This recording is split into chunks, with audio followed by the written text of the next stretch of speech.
Te voy a contar una historia que huele a metal caliente y a algo peor. Una noche, un técnico de sala limpia abrió una cámara criogénica para revisar un sensor. Dentro, a casi el cero absoluto, había una película finísima, amarillenta. No era grasa, no era polvo. Era vida. Microresiduos orgánicos, un rastro humano imposible, pegado donde no debía existir nada. El tipo se quedó mirando esa mancha como si fuera un insulto, porque en ese lugar, en teoría, todo está esterilizado, perfecto, obediente, y sin embargo, ahí estaba, algo que no debería estar ahí. Ahora imagina lo mismo, pero a escala cósmica. Imagina que abres el contenedor del universo joven, un universo que acaba de nacer, que todavía no ha tenido tiempo de construir. Nada grande. Y encuentras, pegada a la pared del tiempo, una galaxia demasiado masiva, demasiado madura, demasiado brillante, como una mancha en el traje blanco de la física. Una cosa que te provoca satisfacción porque sí. Esto es exactamente lo que prometía el título. Curiosidad, porque si eso está ahí, ¿qué más se nos está escapando? Y una ligera repulsión, porque el cosmos empieza a parecerse a una habitación limpia, donde alguien dejó una huella húmeda, y nadie sabe quién fue. Quédate hasta el final, porque lo que parece un simple error de cálculo se convierte en una cadena de escenas cada vez más inquietantes. Galaxias que crecieron demasiado rápido, galaxias que parecen haber nacido viejas, galaxias que no llevan el esqueleto de materia oscura que se supone que las sostiene, y al final, el giro. Quizá no estamos viendo monstruos que rompen las leyes. Quizá estamos viendo las leyes rompiéndose en silencio, como hielo fino bajo tus botas. Respira, vamos a entrar. La física, cuando se pone seria, se convierte en un conjunto de reglas de cocina, ingredientes, tiempos, temperaturas. Según el recetario cosmológico más aceptado, el universo empezó caliente, denso, uniforme, y luego se enfrió, se expandió y dejó que la gravedad hiciera su trabajo. Pero esa gravedad, para levantar ciudades de estrellas, necesitaba andamios invisibles. Materia oscura, sin ese armazón, el gas primordial no tendría dónde amontonarse con suficiente rapidez. Sin ese armazón, no hay pan, no hay galaxias grandes, no hay discos elegantes, no hay estructuras complejas. Así que la receta dice: primero se forman pequeños grumos de materia oscura, luego el gas cae dentro. Nacen estrellas. Con el tiempo, las galaxias se fusionan, crecen, se vuelven más masivas. Un proceso lento, violento, pero con orden. Una escalera, peldaño a peldaño. Años, millones, cientos de millones, miles de millones. Ahora viene el problema. Cuando miramos lejos, no miramos allá. Miramos antes, miramos el pasado. Y cuanto más lejos observamos, más cerca estamos del Big Bang. Más joven es el universo en esa imagen. Eso significa que hay un límite natural a lo que deberíamos encontrar. Es como revisar fotos de un bebé. No esperas verle barba en la cuna. Puede ser un bebé raro, sí, pero barba completa a los 3 días no es raro. Es, ¿qué demonios está pasando? Y entonces llegaron los telescopios que ven más profundo. Y con ellos llegaron las barbas. Al principio fueron señales tímidas, susurros estadísticos. Esta galaxia parece más brillante de lo esperado. Esta otra parece tener demasiadas estrellas para tan poco tiempo. Los científicos, como buenos escépticos, hicieron lo que siempre se hace. Culparon a los datos. Calibración, polvo, errores de distancia, confusiones con objetos cercanos. Perfecto, razonable. Pero el problema no se quedó quieto. Empezó a multiplicarse.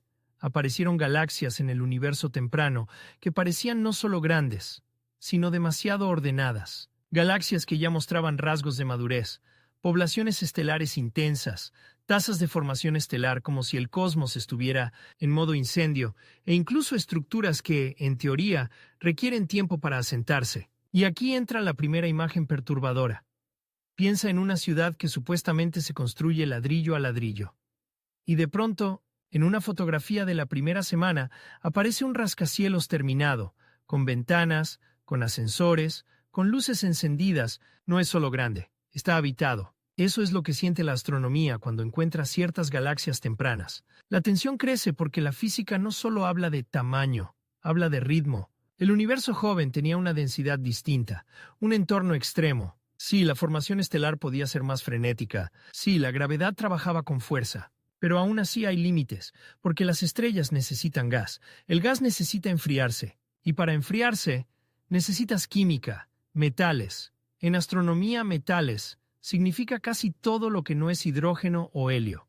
Necesitas procesos que vienen después de que las primeras generaciones de estrellas vivan, mueran y enriquezcan el medio. O sea, para tener ciertas características adultas, primero necesitas abuelos estelares. Y para tener abuelos estelares, necesitas tiempo. Pero las galaxias imposibles parecen haber hecho trampa con el reloj. A este punto, alguien suele decir, bueno, quizá no son tan masivas, quizá estamos midiendo mal. Y sí, eso pasa. En el cosmos, medir es pelear contra fantasmas.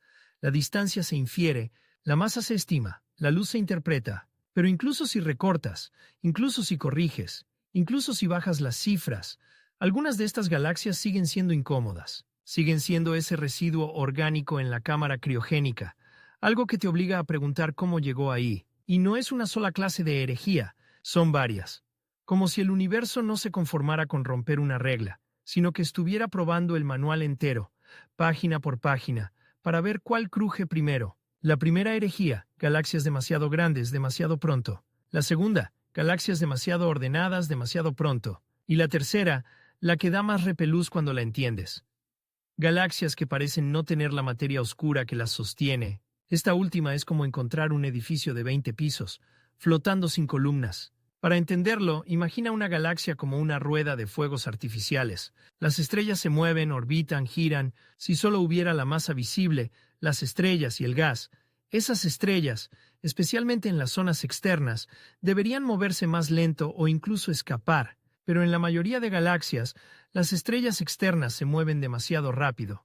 Es como si algo invisible estuviera añadiendo gravedad. Ese algo es la materia oscura.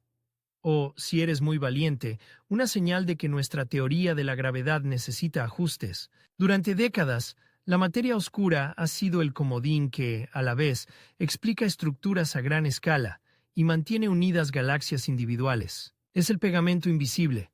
Por eso, cuando aparece una galaxia con indicios de tener muy poca materia oscura, la comunidad no solo se incomoda, se irrita, porque no es una anomalía fácil de absorber, no es un número raro, es una pieza que amenaza el mecanismo. Y aquí viene la escena, una galaxia tenue, difusa, como un suspiro de luz. Parece frágil, parece que podría soplarla y se desharía, pero ahí está, aguantando, como una telaraña colgada en una tormenta. ¿Cómo demonios existe? Hay varias posibilidades, y cada una es un pasillo distinto, hacia algo inquietante. Posibilidad 1, no es real, es un espejismo de medición, un error en distancias o velocidades. Perfecto, todos dormimos mejor. Posibilidad 2, sí es real, pero es una rareza creada por un proceso extremo. Por ejemplo, una interacción gravitacional que arrancó su materia oscura dejándola como un cuerpo casi desnudo. Imagínalo, una galaxia caníbal pasando cerca y desollándola. Brutal, pero dentro de lo posible. Posibilidad 3, es real y no hay materia oscura, porque lo que llamamos materia oscura no funciona como creemos, o porque la gravedad no se comporta igual en ese régimen. Y entonces no estamos mirando una rareza, estamos mirando una grieta. De momento la ciencia vive en ese borde, corrigiendo, discutiendo, refinando, pero cada vez que aparece una nueva imposible, el borde se vuelve más delgado. Y aquí viene el truco narrativo del cosmos. Cuando crees que la historia va de una cosa, galaxias demasiado grandes, te das cuenta de que va de otra, el tiempo. Porque en el universo temprano el tiempo es un cuchillo. Todo ocurre rápido, sí, pero también todo está limitado por lo que puede ocurrir rápido. Y cuando algo parece saltarse esos límites, te obliga a rehacer la cadena causal. Piensa en esto como una escena de crimen.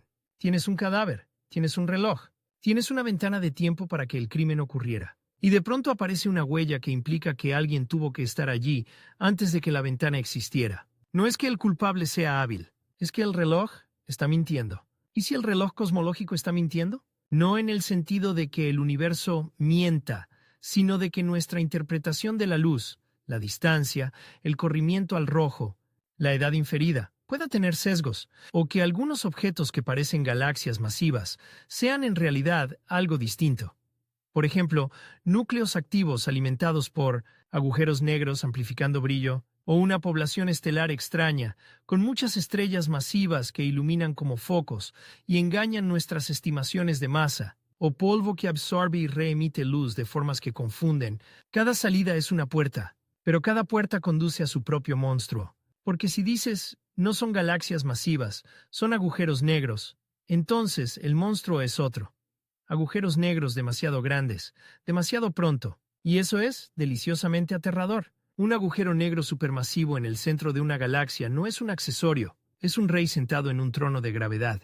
Para crecer necesita comer, necesita gas, necesita tiempo. Y sin embargo, en el universo temprano, también aparecen indicios de agujeros negros que ya parecen enormes, como si alguien hubiera plantado semillas gigantes en la primera página del libro. Así que intentas salvar la historia por un lado y se te rompe por otro. Es como limpiar una mancha y descubrir que hay humedad bajo la pintura. La tensión sigue subiendo porque estas galaxias que no deberían existir no son solo estadísticas abstractas. Se ven, tienen forma, y algunas formas son particularmente incómodas. En la cosmología estándar, las galaxias jóvenes deberían ser caóticas, deformadas, irregulares, golpeadas por fusiones frecuentes. El universo temprano era un barrio peligroso. Todo se chocaba con todo.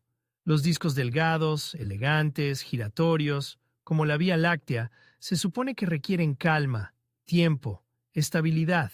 Y aún así, aparecen candidatos a discos sorprendentemente organizados en épocas tempranas, como si el universo, en vez de ser una pelea de bar, ya estuviera montando una coreografía. Esto produce un tipo de inquietud muy específico. No la de hay algo más grande, sino la de hay algo más coherente de lo esperado. Porque el orden temprano sugiere que los mecanismos de enfriamiento, de pérdida de energía, de asentamiento angular, podrían ser más eficientes, o que el entorno era distinto, o que hay física adicional. De nuevo, puerta. Y ahora, quiero que sientas el peso de la paradoja, no como ecuación, sino como sensación. Imagina que estás en una playa y ves huellas de botas enormes, huellas que se hunden profundo, huellas de alguien que pesaba muchísimo. Sigues las huellas y llegan hasta la orilla. Miras el mar. No hay barco, no hay persona, no hay nada, solo olas. ¿Se fue volando? ¿Se lo tragó el agua? ¿O esas huellas no son huellas? Las galaxias imposibles son esas huellas. No tenemos el cuerpo del culpable. Solo marcas en la arena del tiempo. Y, como toda buena historia, cuanto más miras la evidencia, más te das cuenta de que hay algo peor que un monstruo. Un patrón. Porque si fuera un solo objeto raro podrías archivarlo. Anomalía. Pero cuando aparecen múltiples casos con el mismo aroma, exceso de brillo, exceso de masa, exceso de madurez, empiezas a sospechar que el problema no es un punto, es el mapa. Aquí la narrativa se vuelve más oscura, así que lo voy a decir sin anestesia. Hay un escenario en el que estas galaxias no están rompiendo las leyes, sino que nos están mostrando que las leyes que creemos universales son aproximaciones locales, que funcionan bien aquí, en nuestra era cósmica cómoda, pero que en el universo joven, el comportamiento efectivo de la materia, la formación estelar, la retroalimentación de supernovas, la dinámica del gas, podría ser radicalmente diferente. Esto es repulsivo en el sentido intelectual, porque nos encanta creer que el universo es un libro con reglas limpias. Y lo que estas galaxias sugieren es que el libro podría tener páginas pegajosas, frases tachadas, notas al margen, contradicciones. Y entonces llega el primer gran giro psicológico. No es que el universo esté equivocado, es que nosotros podríamos estar contando una historia demasiado bonita. La cosmología moderna es una obra maestra porque conecta muchas piezas. El fondo cósmico de microondas, la distribución de galaxias, la expansión del universo, la formación de estructuras, y cuando algo chirría, el instinto es proteger la obra. Con razón, es una obra que funciona. Pero las historias que funcionan también pueden volverse prisiones, y el cosmos no pide permiso para ser libre. Así que, en este punto del relato, estás parado frente a tres puertas, y detrás de cualquiera hay algo que te cambia el mundo. Si las galaxias tempranas realmente son tan masivas, entonces la formación de estrellas y el ensamblaje de masa ocurrió más rápido de lo que creemos. Eso implica ajustes profundos en nuestros modelos de enfriamiento, eficiencia estelar, retroalimentación, y quizá la manera en que la materia oscura estructura los halos. Si no son tan masivas y estamos sobreestimando, entonces nuestros métodos para traducir luz en masa y edad están sesgados. Eso implica que una enorme parte de nuestra arqueología del universo temprano necesita reescritura. Si el brillo se debe a agujeros negros, entonces tenemos agujeros negros gigantes demasiado pronto. Eso abre la pesadilla de las semillas masivas, colapsos directos, o vías de crecimiento que hoy solo entendemos a medias, y aún no he dicho la parte más cruel. Estas puertas no se excluyen. Puede ser una mezcla. y eso hace que el terreno se vuelva pantanoso, porque cuando todo puede ser un poco de todo, es más difícil saber qué exactamente está fallando. Ahora, para que el suspenso se mantenga y para que esto se sienta como un viaje y no como una clase, voy a fijar una imagen que nos acompañará como un olor que no se va. Un universo recién nacido, todavía caliente, todavía turbulento. Y, aún así, en medio del vapor, aparece una estructura gigantesca, luminosa, con forma de galaxia adulta, como si alguien hubiera colocado un animal disecado dentro de un huevo antes de que el huevo se formara. Eso es lo que duele. Porque el tiempo es el ingrediente que no puedes falsificar. A menos que el tiempo, de alguna manera, no sea lo que creemos que es cuando lo medimos con luz. Y entonces, llegamos al final de este tramo con una última punzada. El universo temprano no solo nos muestra cosas imposibles, nos muestra cosas posibles que deberían ser rarísimas, pero aparecen con una frecuencia inquietante, y cuando lo raro se vuelve frecuente, deja de ser rareza y empieza a ser mensaje. El mensaje podría ser, estás mirando mal, o podría ser, tus reglas eran provisionales. En la siguiente parte vamos a acercarnos a casos específicos con una lupa narrativa. Vamos a entrar en el laboratorio donde se decide si una galaxia es realmente masiva o solo parece. Vamos a ver cómo un detalle aparentemente técnico, la manera en que una galaxia emite luz en distintas longitudes de onda, puede convertirse en un giro de trama, y vamos a cruzar el umbral más incómodo. El punto en que intentar salvar la teoría estándar genera monstruos todavía peores, hasta que, de pronto, una explicación alternativa empieza a oler a verdad. Perfecto, sigamos. El primer paso para domesticar a un monstruo es medirlo. Y el universo, cuando te da una galaxia imposible, te la da como una sombra. Un puñado de fotones que viajaron miles de millones de años y llegan aquí cansados, estirados, deformados por la expansión. El monstruo no entra por la puerta, entra como una huella. Así que los astrónomos hacen lo que haría cualquier forense con una huella. La iluminan desde todos los ángulos posibles. Cambian filtros.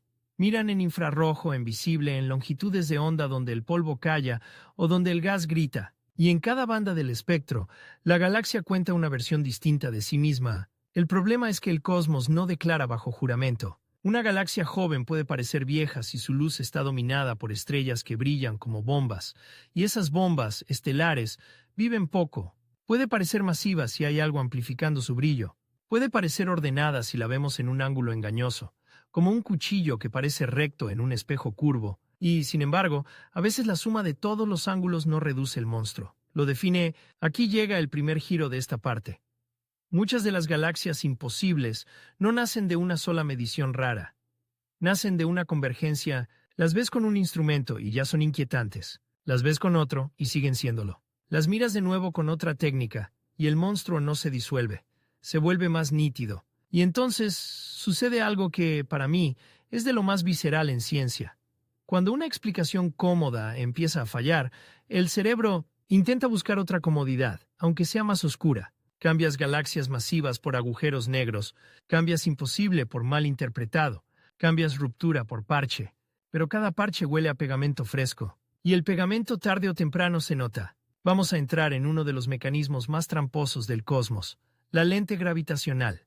La gravedad no solo atrae, la gravedad curva el espacio, y cuando el espacio se curva, la luz se curva con él. Es decir, una galaxia lejana puede verse más brillante porque, en medio, hay una masa enorme, un cúmulo de galaxias, un halo, actuando como una lupa cósmica, una lupa que no tiene vidrio, una lupa hecha de gravedad. Eso es precioso y siniestro, porque una lupa no solo amplifica, también distorsiona. Puede multiplicar imágenes, estirar arcos, transformar una mancha en un trazo. Y si no te das cuenta de que hay lupa, juras que el objeto es un gigante. Juras que es un dios, cuando en realidad es un actor bajo un foco. Entonces el equipo científico busca la lupa como se busca un culpable en una multitud.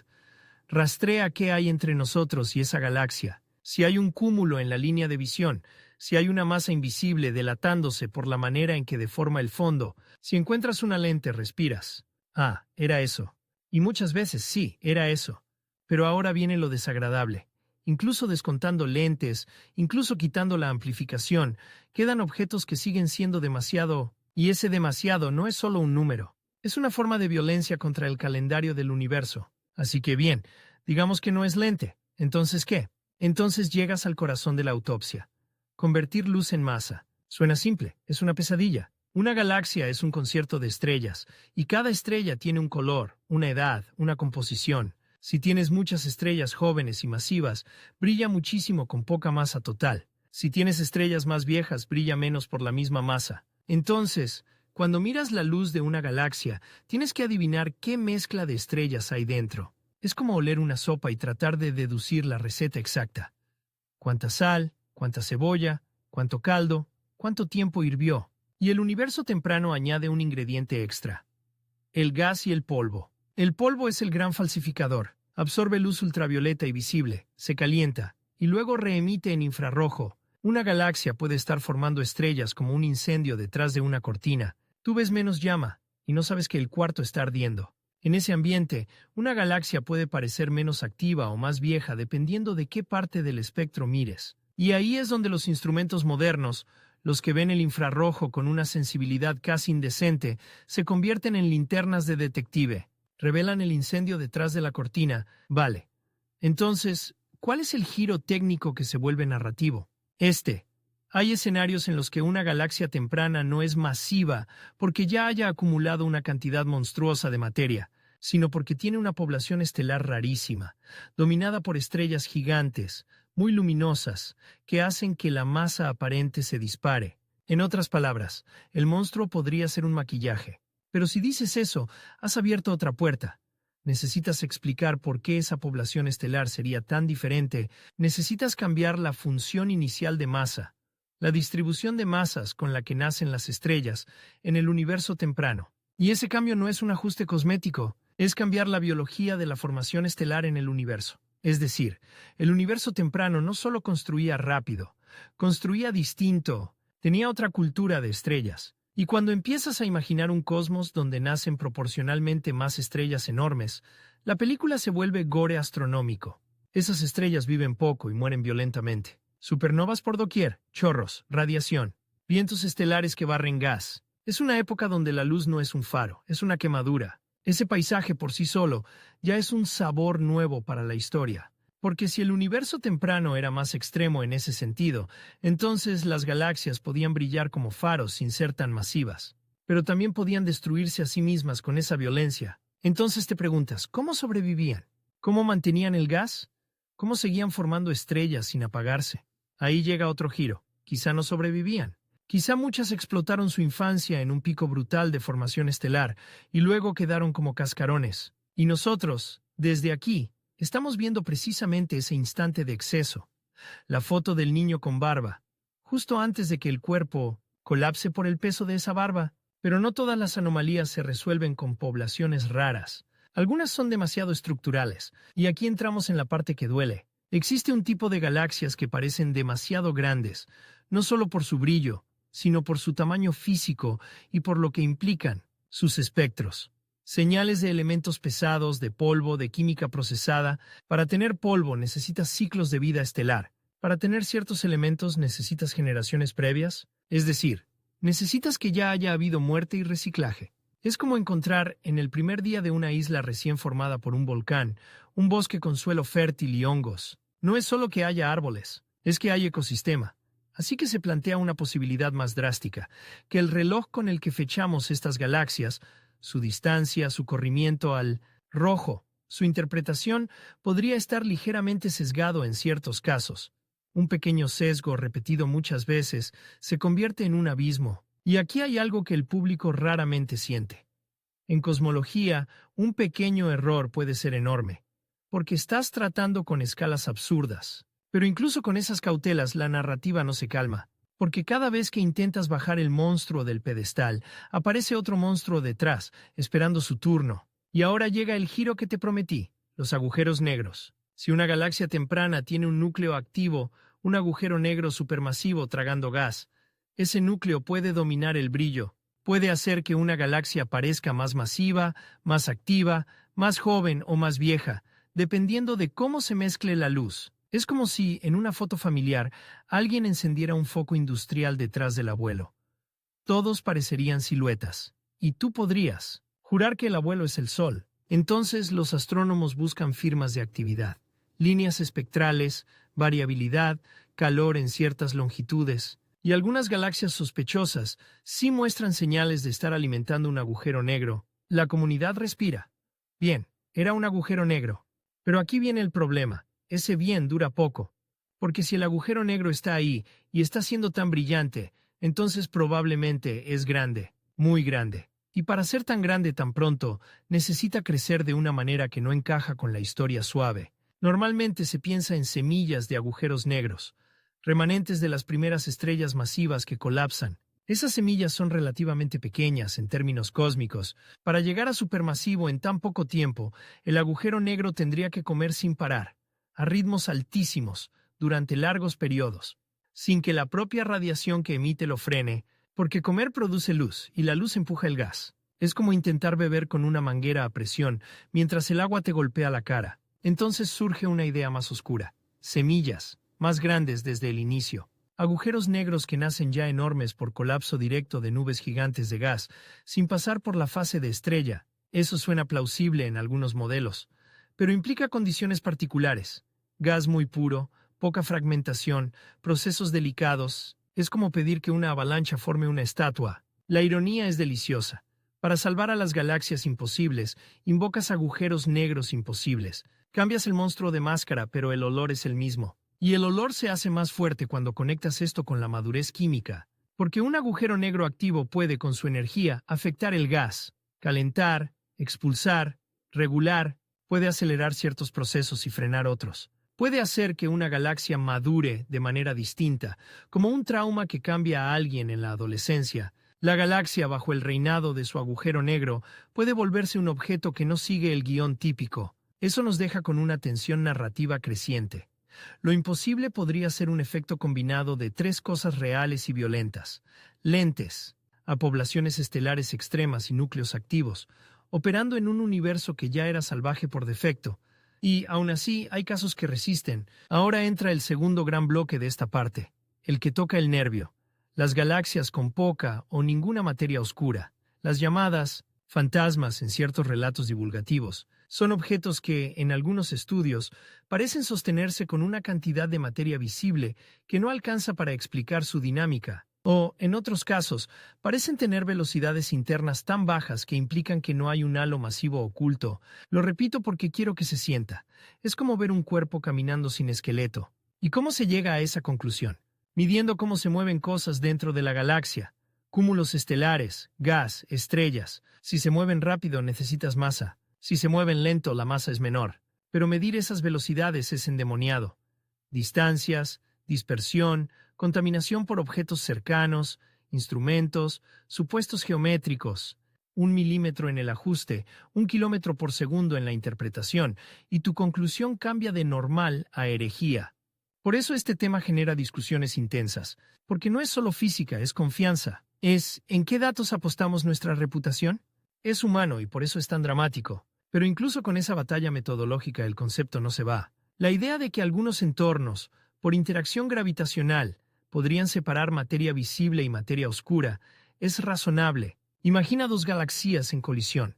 Las estrellas son puntitos muy separados. Pasan relativamente a través. El gas choca, se frena, se calienta. La materia oscura, si solo interactúa gravitacionalmente, atraviesa como un fantasma. Resultado, puedes crear regiones donde hay estrellas y gas con poca materia oscura asociada, o viceversa. Es un crimen con sangre y sin huellas. Esa explicación tiene un sabor brutalmente coherente. El universo no es limpio, así que produce rarezas. Pero aquí viene el twist. Si puedes crear galaxias pobres en materia oscura por procesos de colisión, entonces esas galaxias serían pistas indirectas de cómo se comporta la materia oscura en interacciones. Podrías usarlas como laboratorio. Y si el laboratorio muestra comportamientos que no encajan, entonces no estás observando una rareza, estás probando la naturaleza de lo invisible. Y lo invisible, cuando se siente acorralado, se vuelve filosófico, porque hay una alternativa tentadora, una alternativa que siempre ha estado en la sombra.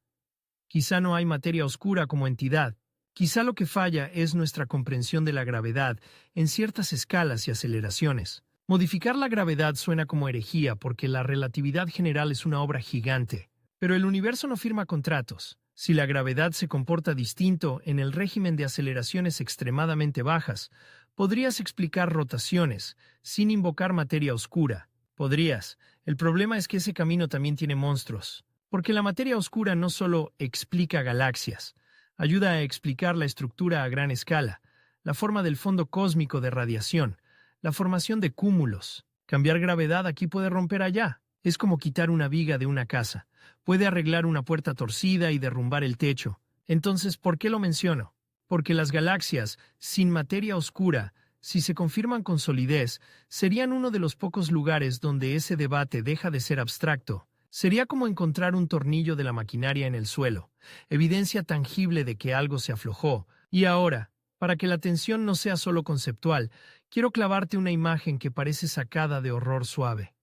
Una galaxia, difusa, de brillo tan bajo que casi no existe. La fotografías y es como si la cámara hubiera respirado encima del sensor. La analizas y descubres que, aún así, contiene un número enorme de estrellas, dispersas como ceniza. Y cuando intentas medir su masa no te salen las cuentas. Es una presencia que no tiene cuerpo. Es una sombra que proyecta luz. Y en el borde del cuadro, a veces, hay una galaxia más grande, como un depredador que ya comió y dejó huesos blancos. Esa relación, la víctima y el caníbal, es uno de los argumentos más seductores para explicar rarezas sin reescribir leyes. Porque es narrativamente satisfactorio. El universo es violento, así que la violencia explica, pero el cosmos no siempre te da finales satisfactorios. A veces te da preguntas, porque si esas galaxias difusas son el resultado de despojos, ¿por qué aparecen donde aparecen? ¿Por qué su número parece mayor de lo esperado? ¿Por qué algunas parecen formar estrellas de maneras extrañas? ¿Por qué su estructura interna es tan delicada que debería romperse y aún así persiste? Si has llegado hasta aquí, ya sientes lo que se siente cuando una historia empieza a dejar de ser una serie de casos y se convierte en un mismo hilo. La sensación de que el universo temprano y el universo local quizá no son la misma fase de comportamiento, como el agua y el hielo. Mismas moléculas, reglas diferentes emergiendo de condiciones distintas, y aquí viene otro giro, más inquietante, porque tiene olor a paradoja circular. Las galaxias imposibles del universo temprano podrían ser imposibles solo porque asumimos que el crecimiento debe ser gradual. Pero ¿y si en ciertas condiciones el crecimiento es explosivo? Imagina que el gas en el universo temprano no se asentaba lentamente, sino que caía en cascadas masivas por filamentos cósmicos, como ríos de materia alimentando halos con una eficiencia brutal, como si el universo tuviera autopistas de gas directo al corazón de las galaxias. No lluvia, tuberías. En ese escenario, podrías crear episodios de formación estelar increíblemente intensos, con gas entrando y siendo convertido en estrellas, antes de que la retroalimentación lo expulse. No es un crecimiento suave, es un atracón, una glotonería física. ¿Y qué pasa con los agujeros negros en ese escenario? Lo mismo. Si hay tuberías de gas, el agujero negro también bebe. Y si bebe lo suficiente, crece de manera alarmante. El centro se ilumina, la galaxia se vuelve faro, y nosotros interpretamos masa, donde quizá hay eficiencia. Ese modelo tiene un encanto oscuro porque no requiere reescribir leyes fundamentales, solo requiere que la hidrodinámica del gas, el enfriamiento, la fragmentación y la interacción con radiación en el universo temprano sean más extremos de lo que nuestros modelos capturan. Pero aquí está el truco. Si esa eficiencia era tan alta, entonces el universo temprano produciría un montón de estrellas rápidamente. Y eso deja huellas. Huellas en la luz de fondo, en la historia de reionización, en la abundancia de ciertos elementos, en la distribución de galaxias. Cada solución trae su lista de consecuencias. El universo siempre cobra. Y ahora, justo cuando crees que la historia está equilibrándose, cuando ya tienes un conjunto de mecanismos plausibles para domar las imposibles, llega el golpe que sube la apuesta. Porque hay otro tipo de imposibilidad menos sexy, menos conocida, pero más corrosiva. La estadística no se trata de un caso raro, sino de cómo de probable es encontrar tantos casos. Un solo monstruo puede ser suerte. Una docena puede ser señal, y si la señal persiste, la pregunta deja de ser ¿cómo existe esto? Y se vuelve ¿por qué nuestro modelo subestima tanto la probabilidad de esto?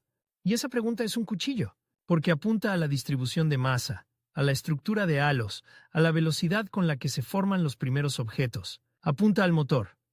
Aquí, la narrativa entra plenamente en el acto central de la dramaturgia. El protagonista, nuestro modelo del universo, está siendo perseguido, corre por un pasillo de explicaciones, Abre puertas, se esconde, y cada puerta tiene otra amenaza. Y para que sientas el crescendo, te doy una secuencia de imágenes, como si fueran planos rápidos de un tráiler. Un cúmulo de galaxias. Actúa como lupa. Un arco luminoso se estira como piel. Un núcleo galáctico brilla tanto que se come a su propia galaxia en la foto. El agujero negro hace de máscara. Una nube de gas cae por filamentos como un río negro. El centro se enciende y el disco nace antes de tiempo. Dos galaxias se rozan. La materia oscura atraviesa, el gas choca, y lo visible queda separado de lo invisible como sangre en agua. Y, al fondo, una galaxia difusa tiembla, casi transparente, como un animal enfermo que no debería sostenerse en pie. Cada plano te da satisfacción porque sí, esto es galaxias que no deberían existir. Te da curiosidad porque cada plano abre una hipótesis, y te da un punto de repulsión porque el universo deja de ser un lugar pulcro.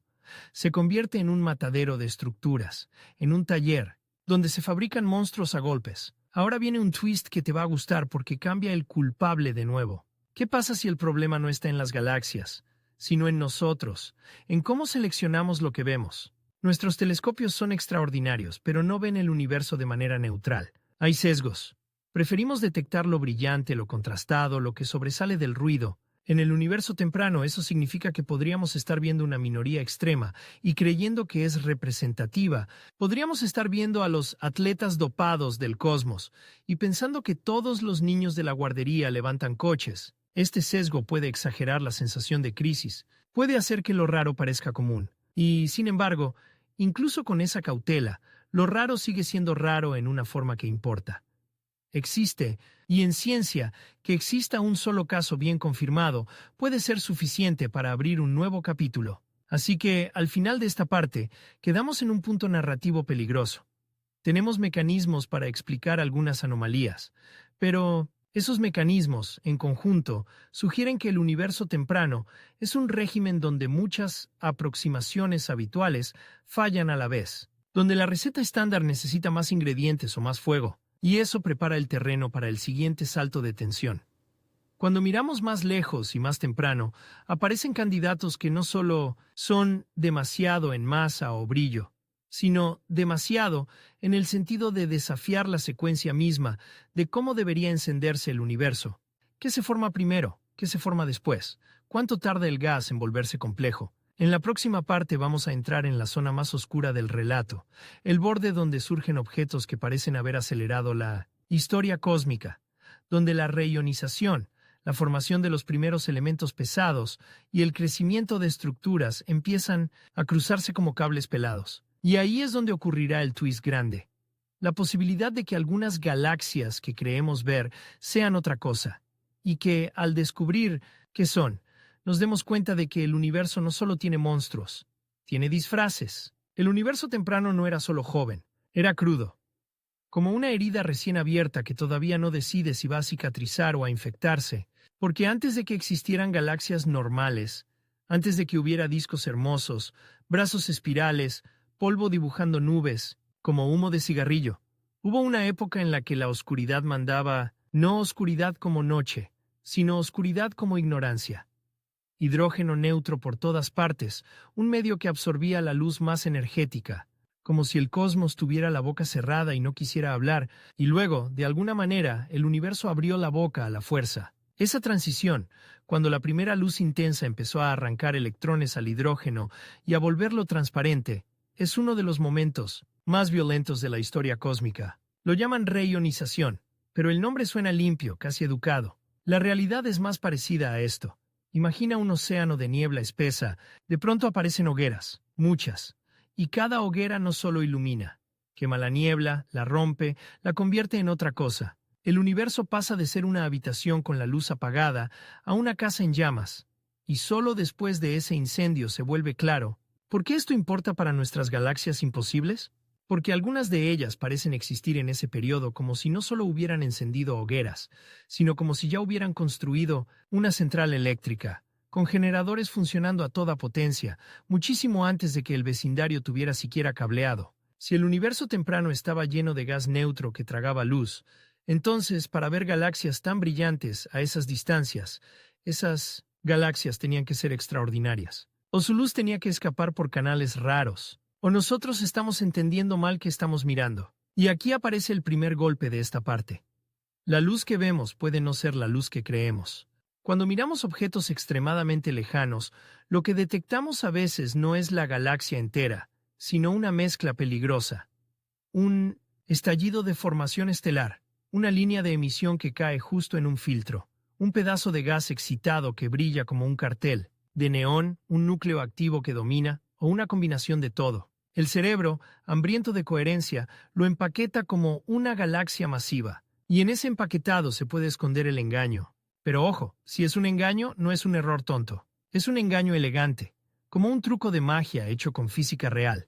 Aquí entra la idea de las líneas de emisión. Sin ponernos académicos, hay elementos y átomos que, cuando reciben energía, devuelven esa energía en colores muy específicos. Esos colores son huellas digitales. En el universo temprano, ciertas líneas pueden volverse especialmente intensas, y cuando el corrimiento al rojo las desplaza hacia el infrarrojo, pueden caer justo donde nuestros detectores son más sensibles. Resultado: una galaxia salta en brillo en un filtro y parece monstruosa, aunque parte de ese brillo sea un grito del gas, no una multitud de estrellas. Esto ya sería suficiente para explicar algunos candidatos demasiado brillantes, pero aquí viene la parte retorcida. Para producir líneas tan intensas, necesitas condiciones extremas. Radiación intensa, gas denso, metalicidad particular, geometrías que permitan que la luz escape. O sea, incluso el truco exige un ambiente de pesadilla. Ahora imagina a un astrónomo mirando un objeto que, en imágenes, parece una galaxia enorme. Hace el análisis, ajusta modelos, y de pronto descubre que, si el espectro está dominado por líneas de emisión, la masa estelar baja. Sí, pero entonces la tasa de formación estelar, el incendio, sube aún más. Ya no tienes un gigante viejo, tienes un bebé rabioso, un objeto que está formando estrellas a un ritmo tan alto que la pregunta cambia. Si no es una galaxia adulta, ¿por qué un bebé está gritando así? Y aquí empieza el segundo giro. Cuanto más intentas hacer pequeña a la galaxia imposible, más extrema se vuelve en otra dimensión. Como un monstruo que, si le cortas un brazo, te muerde con la otra cabeza. Ahora volvamos a la química, porque ahí está una de las pruebas más crueles contra el reloj. El universo empezó casi puro. Hidrógeno y helio, con trazas mínimas de cosas más pesadas. Todo lo demás, carbono, oxígeno, silicio, hierro, se cocina dentro de estrellas. No existe gratis.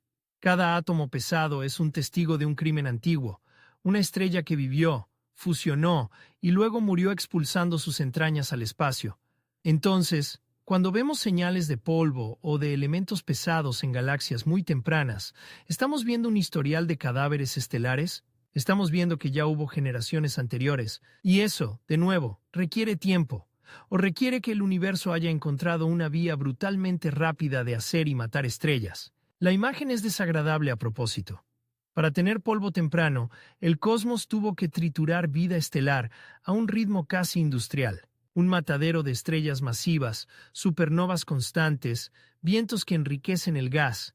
Y aún así el gas tiene que quedarse lo suficiente para formar más estrellas, para sostener la luminiscencia. Es como ver una fábrica donde los obreros nacen, trabajan una semana, mueren explotando, y con sus restos se construye la siguiente generación de máquinas. Repulsivo, fascinante, funcional. Puede pasar, puede, bajo ciertas condiciones. Pero cuando lo planteas, te das cuenta de que el universo temprano no sería un lugar romántico de primeras luces. Sería un lugar de radiación, choques, presión y muerte rápida. Y si es así, muchas de nuestras intuiciones suaves sobre formación gradual quedan hechas trizas. Ahí llega el tercer giro, uno de esos que cambia el tono del relato. Quizá estamos subestimando el papel de lo intermitente. Tendemos a imaginar que una galaxia crece como un árbol, un poco cada año, un poco cada siglo, pero el cosmos a veces crece como una enfermedad, con brotes, episodios cortos, violentos, de formación estelar, luego apagones, luego otro brote. Si solo tomas una foto en el momento del brote, creerás que la galaxia siempre fue así, que siempre produjo estrellas a ese ritmo. Pero si la miraras en cámara rápida, verías un corazón que late. Explosión, calma, explosión. Eso abre una explicación narrativa muy potente. Muchas galaxias imposibles podrían ser objetos capturados justo en el latido máximo. Las vemos cuando están goteando luz, las vemos cuando son más escandalosas. Pero incluso si aceptas eso, queda una pregunta que no se deja domar. ¿Cómo consigues un brote tan temprano sin que el medio neutro lo apague? ¿Cómo escapa la luz? ¿Cómo se abren canales en un universo que aún está cerrándose? Y aquí entra un elemento que da miedo porque parece conspiración, pero es pura física. El universo temprano podría haber sido poroso. Imagínate el gas neutro como un muro, no un muro uniforme, sino un muro lleno de grietas, túneles, burbujas. Cada galaxia intensa crea una burbuja ionizada alrededor, un claro en la niebla. Si muchas galaxias están cerca, sus burbujas se conectan, forman pasillos. Entonces la luz no necesita atravesar un océano de absorción. Viaja por corredores. Eso significa que podríamos detectar objetos que, por pura geometría cósmica, están en una región donde la luz sale más fácil, y por eso nos parecen especialmente presentes. No es que sean mágicos, es que están gritando en una habitación con puertas abiertas. Pero de nuevo, si existen suficientes burbujas conectadas tan temprano, eso implica mucha actividad intensa, muchas hogueras, mucha energía. La reionización no es un detalle, es un juicio sobre cuánta luz brutal existió en esas épocas. Y ese juicio se vuelve más incómodo cuando, además, algunos objetos tempranos muestran indicios de ser no solo fuentes de luz, sino fábricas de estructuras grandes. Es aquí donde aparece la palabra que, cuando la entiendes, te da un escalofrío. Colapso. En cosmología, colapso no es caer lentamente, es un derrumbe gravitacional. Materia que se junta, se densifica, se vuelve más caliente, más compacta. Es una violencia hacia el centro. Ahora imagina colapso temprano con gas que llega por filamentos. No un goteo, sino flujos. El centro se convierte en una olla a presión. Y en una olla a presión puede pasar algo que parece ciencia ficción, pero tiene lógica física. En vez de fragmentarse en muchas estrellas pequeñas, el gas podría colapsar en un objeto enorme, caliente, transitorio, una especie de estrella monstruosa o un precursor directo de un agujero negro masivo. No lo llamemos por nombres bonitos. Visualízalo, una masa brillante y densa, hinchada, rugiendo radiación, viviendo poco, dejando atrás un pozo de gravedad, una criatura nacida para morir y para abrir un agujero. ¿Te das cuenta del giro? Si ese camino existe, entonces los agujeros negros imposibles dejan de ser imposibles. Se vuelven consecuencia natural de un régimen temprano donde el gas se comporta de manera más colectiva y menos fragmentada. Y si eso es cierto, entonces el relato cambia de «esto rompe las leyes» a «esto revela un atajo». Pero los atajos nunca son gratis. El cosmos cobra con consecuencias. Radiación intensa, retroalimentación, expulsión de gas, interrupción de formación estelar en algunos casos. Entonces, ¿cómo haces para que, a pesar de tanta violencia, haya galaxias masivas y ordenadas? Aquí entra uno de los twists más jugosos. El orden puede nacer de la violencia, si la violencia tiene dirección. En un universo de filamentos, el gas puede llegar con momento angular alineado, alimentando un disco. Si el flujo es estable durante un tiempo suficiente, aunque sea corto, un disco puede formarse antes de que una gran fusión lo destruya. El orden no tiene que esperar miles de millones de años. Puede emerger rápido si las condiciones son correctas. Así que el cosmos temprano podría producir, en raras ocasiones, o más frecuentemente de lo que pensamos, islas de estabilidad dentro del caos. Islas donde se forman discos, donde se construyen estrellas, donde el polvo aparece rápido, donde el agujero negro central crece y regula, y nosotros, desde aquí, vemos esas islas como anomalías porque estamos acostumbrados a contar la historia promedio, no la historia de los ganadores extremos. Y ahora viene un giro más inquietante todavía, porque no trata de cómo se forman, sino de qué son. Hay objetos que, por su color y su brillo, pueden clasificarse como galaxias muy lejanas, pero también podrían ser otra cosa. Sistemas, compuestos, alineaciones, objetos transitorios, o incluso fuentes cuya energía proviene de mecanismos distintos a la fusión estelar habitual. La idea es peligrosa.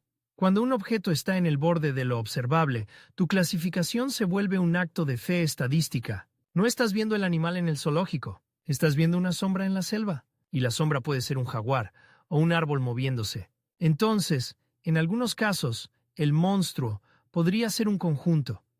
Dos galaxias alineadas o una galaxia con un núcleo activo tan dominante que engaña el análisis.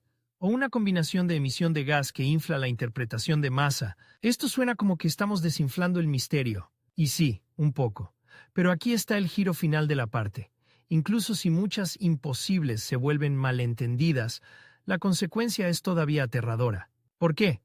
Porque significa que el universo temprano estaba lleno de objetos extremos que, de una forma u otra, producían luz de manera descomunal. Brotes violentos, gas excitado, agujeros negros hambrientos. O sea, aunque el monstruo cambie de especie, el ecosistema sigue siendo salvaje. El cosmos temprano no era una cuna, era un horno. Y en ese horno, la física que más nos incomoda es la física de la retroalimentación, el equilibrio entre lo que se forma y lo que se destruye, supernovas que expulsan gas, radiación que calienta, chorros que perforan, vientos que barren, es una batalla interna. Y si esa batalla se resuelve de formas inesperadas, el crecimiento puede acelerarse o frenarse radicalmente. Aquí hay una imagen que quiero que te lleves, porque sirve como puente a lo que viene. Imagina una galaxia temprana como un corazón, dentro de una caja torácica de gas. Cada vez que late, cada brote estelar expulsa aire y sangre en forma de radiación y vientos. Si late demasiado fuerte, revienta. Si late demasiado débil, muere de hambre. Pero si el ritmo es el correcto, aunque sea por poco tiempo, el corazón crece. Y a su lado, el agujero negro central es como un tumor que también crece, robando flujo, a veces regulando, a veces descontrolando. No es bonito, es orgánico. Es casi repulsivamente biológico. Y ahora, justo antes de cerrar esta parte, viene el twist narrativo que empuja el acto hacia su clímax. Lo que llamamos galaxias, que no deberían existir. Quizá es solo la superficie de un problema más profundo.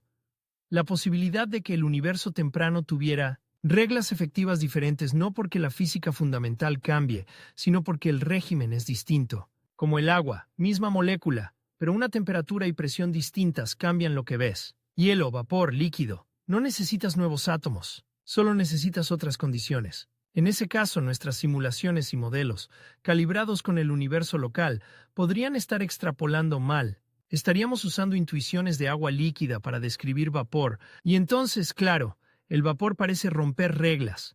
Cuando en realidad nosotros estamos leyendo mal el estado de la materia, esto prepara la escena final del acto central, el momento en que la historia deja de ser ¿cómo existen estos objetos? Y se convierte en ¿qué significa que existan? Porque si el universo temprano era capaz de producir extremos más rápido, más brillante, más violento, entonces esas galaxias no son anomalías, son mensajeras. Y su mensaje es, no eres el centro, solo eres un momento cómodo. En la próxima parte vamos a entrar en el clímax. Vamos a poner sobre la mesa las dos grandes rutas posibles, parches dentro del INAES, modelo estándar versus cambios más radicales en nuestra interpretación, y vamos a llegar al punto en el que una explicación empieza a dominar, pero trae una consecuencia que da verdadero miedo. Si entendemos por qué existieron esas galaxias, tal vez entendamos que el universo es capaz de fabricar estructuras complejas con una rapidez que nos obliga a replantear qué es temprano, qué es maduro. ¿Y qué significa realmente ley física cuando el escenario es el recién nacido cosmos? Entonces llegamos al borde del acantilado. Has visto las huellas en la arena del tiempo. Galaxias demasiado masivas, demasiado brillantes, demasiado maduras. Discos que aparecen cuando el caos debería mandar. Objetos que parecen caminar sin esqueleto de materia oscura. Y por detrás, el aroma constante de algo peor. Que el universo temprano no era solo más joven. Era un régimen distinto, como si la física se volviera más salvaje sin cambiar de leyes, simplemente porque las condiciones le daban permiso. Ahora viene el acto final.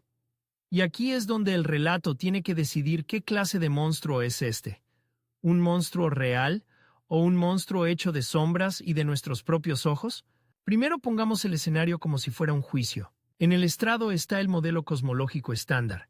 Expansión, materia oscura fría, crecimiento jerárquico de estructuras, formación, estelar regulada por retroalimentación. Un acusado elegante con décadas de éxitos. En el lado izquierdo, los fiscales. Las galaxias imposibles, los agujeros negros prematuros, las estadísticas incómodas. En el lado derecho, la defensa. Sesgos observacionales, lentes gravitacionales, líneas de emisión, poblaciones estelares extremas. Y la idea de que estamos viendo los casos extremos, porque son los únicos que gritan lo bastante fuerte como para llegar hasta nosotros. Hasta aquí todo suena normal, ciencia como debate. Pero aquí viene el giro. En este juicio, cada testigo que salva al acusado incrimina a otro. Si dices era lente gravitacional, entonces admites que el universo está lleno de lupas invisibles que pueden hacernos creer en monstruos donde solo hay actores. Eso significa que parte de nuestro mapa del cosmos temprano podría estar dibujado con espejos. Y si el mapa está hecho con espejos, ¿cuántas decisiones, cuántas historias que contamos están basadas en reflejos? Si dices eran líneas de emisión inflando el brillo, entonces aceptas que el universo temprano tenía gas tan excitado y condiciones tan extremas que esas líneas dominan. Eso implica fábricas de radiación, química rápida, energía brutal. Si dices eran núcleos activos, entonces los agujeros negros vuelven a entrar en escena, hambrientos, creciendo demasiado pronto, y el juicio se transforma en otro juicio, el del origen de las semillas y los atajos de crecimiento. Si dices era una función inicial de masa distinta, con más estrellas masivas, entonces la infancia del cosmos se vuelve un matadero, estelar aún más intenso, y la reionización se convierte en un incendio más temprano y más violento de lo que nos gusta imaginar. ¿Ves la trampa? Cualquier salida tiene un precio. El universo no te deja resolver el misterio sin pagar con otra incomodidad. Y entonces, en el acto final, aparece el conjunto de hipótesis que no son parches, sino cambio de marco. No digo nuevas leyes como un eslogan. Digo, cambiar la manera en que interpretamos las señales más básicas. Aquí llega el twist grande que te prometí desde el principio, el que hace que todo lo anterior se reordene. Tal vez no estamos viendo galaxias imposibles aisladas.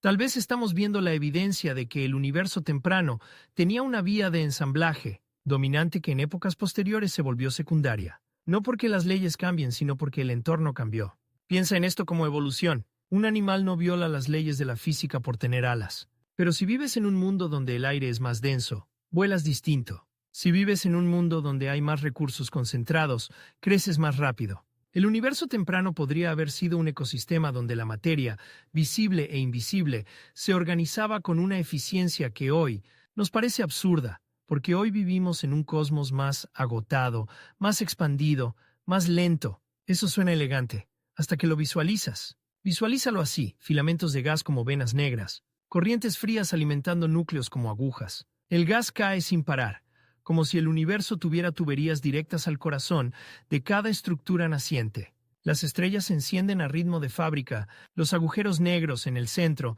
no esperan a ser reyes.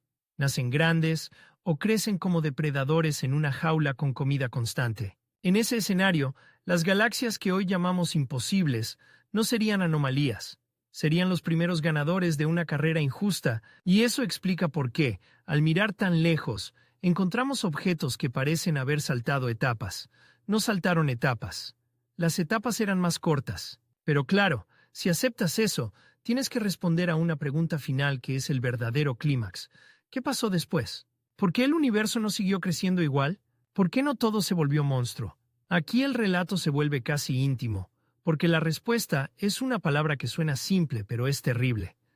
Autodestrucción reguladora. Los mismos procesos que permiten crecer rápido.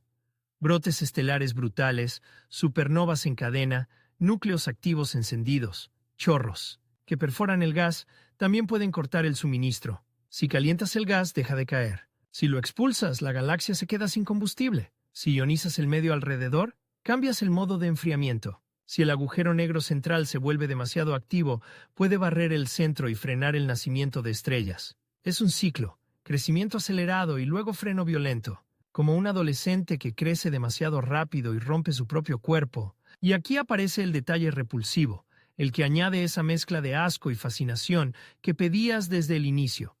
En cosmología, retroalimentación. Es un término limpio, pero a menudo significa esto. Estrellas naciendo, viviendo poco, muriendo explotando, materia siendo expulsada.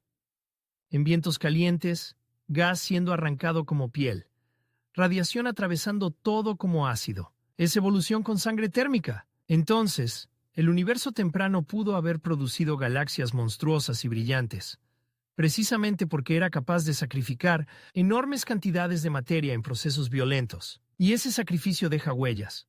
Polvo, elementos pesados, burbujas ionizadas, agujeros negros centrales, estructuras que se vuelven visibles para nosotros como faros. Vale. Hasta aquí, si te quedas con esta explicación, el acusado, el modelo estándar, puede sobrevivir con cicatrices. Pero aún no hemos llegado al momento final, el giro que cambia el sabor de toda la historia. Porque hay un punto en el que la defensa se vuelve demasiado buena, demasiado flexible. Si todo se puede explicar con una mezcla de lente, líneas, sesgos, brotes y agujeros negros, entonces el modelo se vuelve como una historia que siempre encuentra cómo justificarse. Y una historia que siempre se justifica empieza a parecer peligrosa, porque se vuelve difícil falsarla. Y aquí es donde entra el último twist. Lo más probable es que la verdad no sea una sola explicación, sino una nueva forma de leer el universo temprano. No como una época donde todo era igual pero más joven, sino como una fase donde ciertos procesos dominaban y otros eran irrelevantes. Eso significa que, para entender esas galaxias, no basta con ajustar parámetros, hay que cambiar preguntas. En vez de preguntar ¿cómo pudo reunir tanta masa tan pronto?, en preguntas ¿qué condiciones permiten que la luz nos engañe sobre la masa y qué nos dice eso sobre el gas y el polvo? En vez de preguntar ¿por qué hay discos tan temprano?, preguntas ¿cómo se alinean los flujos de gas en filamentos y qué tan rápido puede surgir el orden en un ambiente caótico? En vez de preguntar ¿por qué algunos objetos parecen pobres en materia oscura?, en preguntas ¿qué nos están enseñando sobre interacciones, separación de componentes y estructura de halos? En vez de preguntar ¿cómo creció ese agujero negro?, en preguntas ¿qué semillas son viables en el régimen temprano y qué señales deja cada ruta? Cuando cambias las preguntas, las galaxias imposibles dejan de ser un insulto a la física y se vuelven un mapa de condiciones extremas. Pero no creas que eso es un final cómodo, porque todavía falta el último golpe, el que hace que el espectador se quede con la boca ligeramente amarga. Ese golpe es este. En el fondo, el misterio no es solo técnico, es existencial. Si el universo pudo construir estructuras complejas tan rápido, galaxias enormes, polvo, química, agujeros negros masivos, entonces, la complejidad no es un milagro tardío. Es un comportamiento natural del cosmos bajo presión. Significa que, en cuanto el universo tuvo el mínimo escenario, empezó a organizarse a una velocidad que nos resulta obscena, y eso tiene una consecuencia inquietante. Si la complejidad puede surgir tan pronto, entonces el universo no necesita tiempo infinito. Y para hacer cosas grandes, solo necesita condiciones, solo necesita un régimen, lo repito en forma de imagen, para que se quede pegado. El universo joven como un animal recién nacido, todavía cubierto de fluidos, temblando y aún así, ya con dientes. Ese es el asco, ese es el shock, esa es la belleza oscura. Y ahora, la escena final. Volvemos al técnico de sala limpia y la mancha amarillenta en la cámara criogénica. En el laboratorio la mancha no era vida en el sentido grande, era un residuo humano. Pero su existencia era un recordatorio de que incluso en los sistemas más controlados, la realidad encuentra una grieta por la que colarse. En el cosmos, estas galaxias que no deberían existir son ese residuo en el traje blanco de la teoría. A veces, la teoría se limpia y la mancha era un espejismo. Lente, sesgo, línea de emisión. A veces, la mancha revela que el sistema era más poroso de lo que creíamos. Flujos de gas, brotes violentos, semillas masivas. Y, a veces, la mancha te obliga a aceptar lo más incómodo, que tu idea de orden y tiempo suficiente era una comodidad, no una ley. Así que si alguien te pregunta, ¿existen galaxias que no deberían existir por las leyes de la física? La respuesta más honesta es un cuchillo de doble filo. Existen galaxias que no deberían existir según nuestra versión simplificada de cómo se construye el cosmos, y precisamente por eso son importantes, porque cada una es una carta del pasado con una frase escrita en tinta oscura. Mira mejor, no era tan simple. Y ahí está el último giro narrativo, el que cierra el círculo sin darte un final dulce. El universo no está rompiendo las reglas para asustarnos. Somos nosotros los que, al mirar demasiado lejos, descubrimos que nuestras reglas eran un mapa, y que el territorio es más húmedo, más violento y más vivo de lo que nos gustaría admitir. Porque el cosmos, como esa sala limpia, siempre deja una huella. Y cuando la ves, ya no puedes fingir que no está.